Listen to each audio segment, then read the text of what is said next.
You get open shots in games. You're not worried about who's there. Just play. Get better. People are eventually going to notice. And if your team is doing well, what happens? You play somebody that's got kids supposed to be touted, and you guys playing really well. They're sitting there. It's like Huggins. Let me tell you about Stuart Huggins, who I think is a great coach. Huggins went down to Orlando to see a tournament now. It would have been 5 years ago. And he gets there early one morning to see the games, and he comes in, and Juwan Carter, who played for him last year, he's in the gym. He's in the gym before the game. It's 8 o'clock in the morning, up and down the court, shooting the ball. So Huggins watches the kid and remembers the shirt he's wearing. He goes, boy, that kid's really getting ready to play. He happens to stay at that court, sits down. They start playing. The assistant coaches come over, and they start playing. And first or second possession of the game, there's a basket. Juwan Carter picks his man up full court. Huggins says, that's the kid I was watching at 8 o'clock going up and down the court. He said, get his name. We should recruit him. The assistant coaches say, we don't even know who this kid is. Huggins said, we're going to recruit him. 4 years go by, NBA now. Yes. He's in the NBA now. Why? Because he was working every day that if the opportunity was there, what was he going to do? He was seizing the opportunity. You know, we all go back and look at life.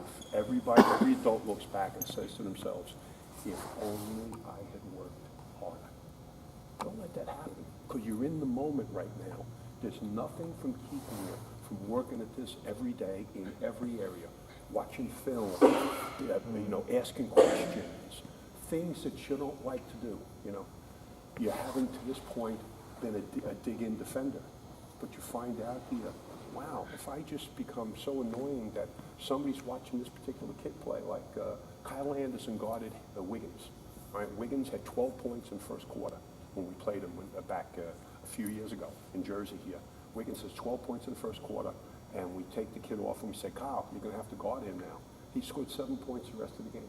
Now, Wiggins is such a great athlete. If it was just athletic ability, how can Kyle Anderson guard him? Because his nickname is Slow-Mo. But what did he do? He got in position. He turned him into a jump shooter. He used his length. He made him go to his left hand. He immediately put in the cassette tape, the experienced guy. What do I do against somebody who's really good? I send him left. I give him room. I make him a jump shooter going left.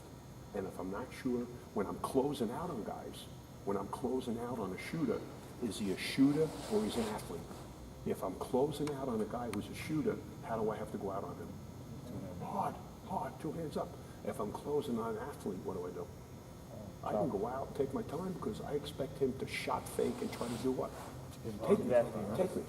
So that's why I always know who's out there, know scout report and everybody.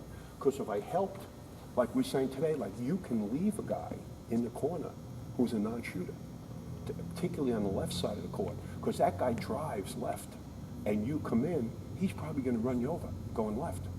And you can do that on a non-shooter.